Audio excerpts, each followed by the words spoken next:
yan uwana musulmai mata da maza, ina mana barka da wata mai albarka, wata Ramadan da muke a cikin ta nan. Last few days ina Kaduna, na je aikin rabon kayan abinci da aka bamu, aka ce mu raba a garin Kaduna ta Future Assured. To alhamdulillah mun gama mun dawo gida, kuma dama da yake na bar ayyuka da yawa a gida ma da nazo. To akwai wata baiwa Allah da ta zo gidana take gaya mu cewa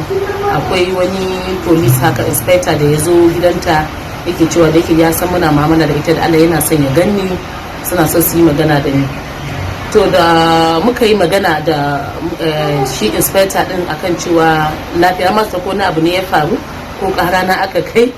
ko wani abu da aka, sai ya ce min wallahi abin da yake tafiya, abin da yasa ya neme ni, ya ji ina yin abincin sadaka, muna rabawa mutane lokacin shan ruwa, kuma muna ba da ruwa masallatai da muke zuba kankara a kai, ake bawa masu wanda suka zo sallah suke dan shan ruwan da shi. To shine sai yake gaya min cewa dan Allah da Annabi suna son mu fara taimakawa